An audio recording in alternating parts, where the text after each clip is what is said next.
Les addictions de Pierre Palmade étaient connues de tous dans le milieu du showbiz. Le 10 février dernier, l'humoriste de 54 ans s'est retrouvé impliqué dans un grave accident de la route, survenu en Seine-et-Marne, qui a fait 3 blessés graves.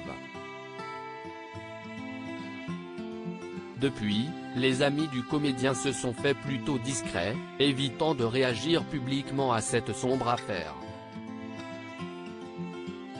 Il faut dire que certains membres de son entourage, à l'image de Michel Larocque, ont souffert de ses excès. Pierre Palmade en avait conscience. Dans son autobiographie dite À mon père que je suis célèbre, parue aux éditions HarperCollins en 2019, il admettait avoir fait du mal à son acolyte de l'époque. Elle souffre parfois de me voir fatigué, euphémisme. Ceci dit, elle s'amuse aussi lorsque je lui raconte ce que j'ai fait pendant la nuit, racontait Pierre Palmade.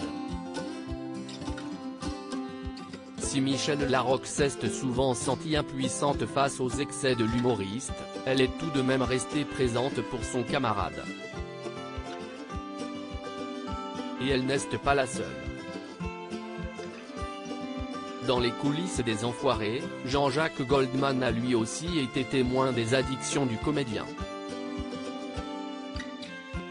Pour autant, il a décidé de ne pas juger celui qui a rejoint la troupe en 1993. Jean-Jacques m'a toujours pardonné, notamment lorsque j'arrivais dans un sale état pour le concert des Enfoirés. Il m'a pris sous son aile, s'était souvenu Pierre Palmade dans son livre paru en 2019. Et de relater une conversation qu'il a eue avec l'interprète de Comme toi, tu es plus abîmé qu'emmerdant, me disait-il. Aux yeux de l'humoriste, le père de Michael Goldman a d'ailleurs fait partie de ses substituts partenaires très importants. Supérieur à Pierre Palmade, Muriel Robin, Michel Larocque, Véronique Sanson. Les femmes de sa vie. Et quand Pierre Palmade se confiait sur son addiction à la drogue devant un juge, Pierre Palmade, qui est actuellement placé sous bracelet électronique et assigné au service d'addictologie de l'hôpital Paul Brousse, Val-de-Marne, dans le cadre d'une enquête pour homicide et blessures involontaires, n'en est pas à son premier écart. Emporté par la frénésie du succès au moment de faire ses premiers pas en tant que comédien, il s'est perdu dans la nuit parisienne et ses dérives.